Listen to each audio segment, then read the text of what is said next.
കടയിലേക്ക് ഇന്ന് മീൻ മേടിച്ചപ്പോഴേ ഇന്നത്തെ അയില നല്ല തക്കുടുമുണ്ടൻ പോലത്തെ അയിലട്ട കിട്ടിയത്. എനിക്കാണെങ്കിൽ കണ്ടിട്ട് കൊതിയായിട്ടോ അല്ല, കാരണം നല്ല നെയ്യുണ്ട് ഇന്നത്തെ അയിലക്ക് കേട്ടാ.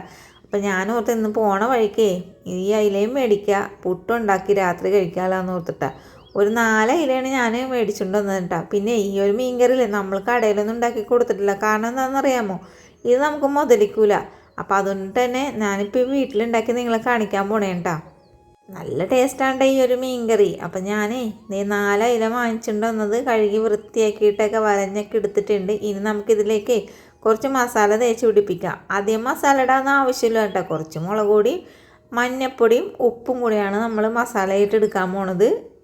ഞാൻ ഈ ഒരു മസാലയിൽ വെള്ളമൊന്നും ഒഴിക്കണില്ല കേട്ടോ. ഒന്ന് കൈ കൊണ്ട് അങ്ങോട്ട് കുഴച്ചെടുത്തതിന് ശേഷം നമ്മൾ വരഞ്ഞ് വെച്ചിരിക്കുന്ന മീനിലേക്ക് തേച്ച് പിടിപ്പിക്കും. കാരണം എന്ന് വെച്ചാൽ വെള്ളമൊക്കെ ഒഴിച്ചിട്ട് നമ്മൾ ഈ മസാല ഉണ്ടാക്കിയിട്ടുണ്ടെങ്കിലല്ലേ മസാലയൊക്കെ എണ്ണയിൽ നിന്ന് അങ്ങോട്ട് ഒഴുകിപ്പോൾ ഇതാവുമ്പോൾ ആ മീനിൽ നന്നായിട്ട് മസാല പിടിച്ച് കിട്ടും. അതുകൊണ്ടിട്ടാണ് ഞാൻ ഇങ്ങനെ ചെയ്യണത്. ഇനി ഇതൊന്ന് റെസ്റ്റ് ചെയ്യാനൊന്നും വെക്കേണ്ട ആവശ്യമൊന്നുമില്ല. നേരെ നമുക്ക് അടപ്പ് കത്തിക്കുക, പാൻ വെക്കുക, വെളിച്ചെണ്ണ ഒഴിക്കുക, നമുക്കിതൊന്ന് പൊരിച്ചെടുക്കാം. ഞാൻ നോക്കുമ്പോഴേ കറിവേപ്പില പൊട്ടിച്ചതേ കുറച്ച് കൂടിപ്പോയി. എന്നാൽ പിന്നെ അത് അതിലേക്ക് കിടക്കട്ടെ എന്ന് ഞാനും വിചാരിച്ച്. ഇവിടെ വെച്ചിട്ടുണ്ടെങ്കിൽ അത് വാടിപ്പോവും. ഞാൻ അപ്പം കുറേശ്ശെ പൊട്ടിച്ചിട്ടാണ് കറിയിലേക്ക് ഇടുന്നത്.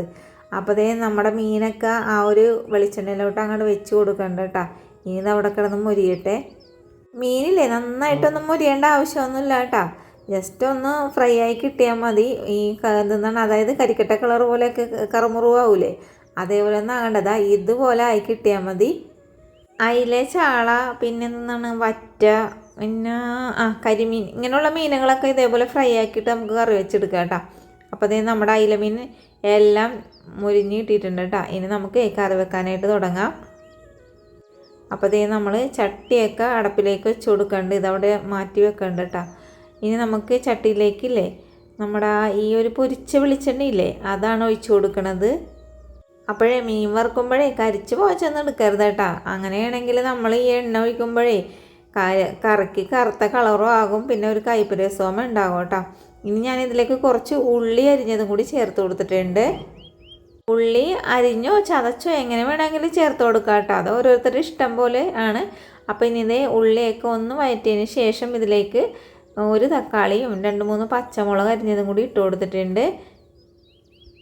നമ്മൾ ഈ കറിയിലെ വെളുത്തുള്ളി ഒന്നും ചേർക്കണില്ല കേട്ടോ, ഇഞ്ചി മാത്രമേ ചേർത്ത് കൊടുക്കണുള്ളൂ. അപ്പോൾ ഇഞ്ചി ഒരു ചെറിയ പീസ് അരിഞ്ഞതും കൂടി ചേർത്ത് കൊടുത്തിട്ടുണ്ട്. ഇനി നമുക്കിതൊന്ന് വഴറ്റി കൊടുക്കണ്ട. നന്നായിട്ടൊന്നും തക്കാളി വെന്തോടേണ്ട ആവശ്യമൊന്നുമില്ല, ജസ്റ്റ് ഒന്ന് വഴറ്റി കൊടുത്താൽ മതി കേട്ടോ. അപ്പോൾ ഇനി നമുക്ക് പൊടികൾ ചേർത്ത് കൊടുക്കാം. പൊടികളെന്ന് പറഞ്ഞാൽ അതേപ്പുറത്ത് പൊടികളൊന്നും ചേർക്കേണ്ട ആവശ്യമൊന്നുമില്ല. മുളക് പൊടിയും മഞ്ഞൾപ്പൊടി കേട്ടോ. അപ്പം ഞാനിപ്പോൾ ഒരു 2.25 ടേബിൾ സ്പൂൺ മുളക് പൊടിയും 1 ടേബിൾ സ്പൂൺ മഞ്ഞൾപ്പൊടി മാത്രം ചേർത്ത് കൊടുക്കണുള്ളൂ. ഇനി ഇതെല്ലാം കൂടി ഒന്നും കൂടി ഒന്ന് മൂപ്പിച്ചെടുക്കണം. നമ്മൾ നേരത്തെ പറഞ്ഞില്ലേ തക്കാളി ഒന്നും വെന്തൊടയേണ്ടാന്നത്. ഈ പൊടികളും കൂടി ഇട്ട് കഴിയുമ്പോഴേ തക്കാളി താനെ വെന്തൊടഞ്ഞോളൂ കേട്ടോ. ആ പൊടികളുടെ പച്ചമണം മാറണ വരെ വേണം ഈ വഴറ്റി കൊടുക്കാനായിട്ട്. കുറച്ച് കറിവേപ്പില ഇട്ട് കൊടുത്തിട്ടുണ്ട്. ഇനി നമ്മളിതിലേക്ക് തേങ്ങാപ്പാലാണ് ചേർത്ത് കൊടുക്കണം. ഇത് 2-ാം പാലാണ് ചേർത്ത് കൊടുത്തേക്കണത്. ഇനി ഇതിലേക്ക് ആവശ്യത്തിനുള്ള ഉപ്പും കൂടി ചേർത്ത് കൊടുത്തിട്ടുണ്ട്. നമ്മളിത് പുളി ഇട്ടിട്ടല്ല കേട്ടോ ഈ ഒരു കറി വെക്കണത്, മാങ്ങ ഇട്ടിട്ടാണ്. ഞാൻ കടയിൽ ചെന്നപ്പോഴേ നല്ല പച്ച മാങ്ങ ഇരിക്കണുണ്ട് കേട്ടോ. നല്ല മണമൊക്കെ ഉണ്ടാകും മാങ്ങക്ക്. അപ്പം എന്തായാലും ഈ കറിയിൽ മാങ്ങ ഇട്ടാൽ പുളിക്കുമെന്ന് തോന്നി. പിന്നെ മാങ്ങില്ലെങ്കിൽ പുളിയിലായാലും കറി വെക്കാട്ടോ. കറി എല്ലാം നല്ല ടേസ്റ്റ് ആയിരിക്കുള്ളൂ. ഇതേ ചാറൊക്കെ തിളച്ച് വന്നപ്പോഴേക്കും നമ്മുടെ വറുത്ത് വെച്ചിരിക്കുന്ന മീനില്ലേ അത് ഇതിലേക്ക് അങ്ങോട്ട് വെച്ച് കൊടുക്കണം. മീനൊക്കെ കൂടുതലായി എടുക്കണമെന്നുണ്ടെങ്കിലേ തേങ്ങാപ്പാലിൻ്റെ അളവൊക്കെ കൂട്ടിയെടുത്തോട്ടെ. ഞാൻ അരമുറി തേങ്ങയിലാണ് തലപ്പാലും പിഴിഞ്ഞെടുത്ത് പിന്നെ 2-ാം പാലിൽ എടുത്തിട്ടാണ് ഇപ്പോൾ കറി വെച്ചേക്കണത്. പിന്നില്ലേ മീൻ വറുക്കുമ്പോഴല്ലേ ഞാൻ പറഞ്ഞില്ലേ എണ്ണയ്ക്കൊന്നും കരിഞ്ഞു പോകയായിരുന്നു. കരിഞ്ഞു പോഞ്ഞിട്ടുണ്ടെങ്കിൽ ഒഴിക്കേണ്ട ആവശ്യമില്ല. മസാല പോലെ നല്ല നന്നായിട്ട് എണ്ണ തെളിഞ്ഞ് നിൽക്കണമെങ്കിൽ ഇതാ ലാസ്റ്റ് ആ ചട്ടിയൊക്കെ വടിച്ചിട്ട് ഇതിലേക്ക് അങ്ങോട്ട് ഒഴിച്ചു കൊടുത്താൽ മതി കേട്ടോ. എണ്ണ കളയേണ്ട ആവശ്യമൊന്നുമില്ലല്ലോ. സത്യം പറഞ്ഞിട്ടുണ്ടെങ്കിൽ മീനൊക്കെ നന്നായിട്ട് വെന്തതൊക്കെയാണ്. പക്ഷേ എന്ന് വെച്ചാൽ മാങ്ങയൊക്കെ ഇട്ട് നമ്മൾ ചാറൊക്കെ തിളപ്പിക്കണല്ലേ. അപ്പോൾ ഉപ്പും പുളിയൊക്കെ മീനിലോട്ട് കയറി പിടിക്കാൻ വേണ്ടി കുറച്ച് നേരം ഞാൻ ഒന്ന് വെച്ച് കൊടുത്തായിരുന്നു കേട്ടോ. പിന്നെ ഒന്ന് ലോ ഫ്ലെയിമിൽ ഇട്ട് കൊടുത്ത് ആ എണ്ണയൊക്കെ ഒന്ന് തെളിയാൻ വേണ്ടിയിട്ട് അത് ലാസ്റ്റ് ഘട്ടത്തിലായിട്ട് നമ്മുടെ 1-ാം പാലും കൂടി ഒഴിച്ചു കൊടുത്തിട്ടുണ്ട്. 1-ാം പാൽ ഒഴിച്ച് കഴിഞ്ഞിട്ടുണ്ടെങ്കിൽ നന്നായിട്ട് തിളപ്പിക്കേണ്ടെന്ന് ആവശ്യമില്ല കേട്ടോ. ജസ്റ്റ് ഒന്ന് തിളപ്പിച്ചെടുത്താൽ മതി. ഈ കറി ഞാൻ ഇന്നലെ രാത്രിയില്ലേ ചൂട് പുട്ടിൻ്റെ കൂടെയാണ് കൂട്ടിയത് കേട്ടോ. അപ്പം എൻ്റെ കെട്ടിയാൻ പറയണേ എടി ഇത് നമുക്ക് കടയിൽ വെച്ച് കൊടുക്കാം. എൻ്റെ പൊന്നു മനുഷ്യ, ഇതൊന്നും കടയിൽ വെച്ചാൽ കൊടുത്താൽ മുതലിക്കൂല. വേറൊന്നല്ല, ഞാൻ ഒരു കറി 60 രൂപക്ക് 70 രൂപയ്ക്കൊക്കെയാണ് കൊടുക്കണം.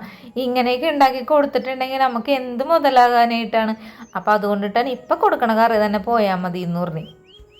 പിന്നെ ഇന്നലെ നമ്മൾ കുപ്പുട്ടിൻ്റെ കൂടെ കഴിച്ച് കഴിഞ്ഞിട്ടേ ബാക്കി കുറച്ചും കൂടി കറി ഇരിപ്പുണ്ട്.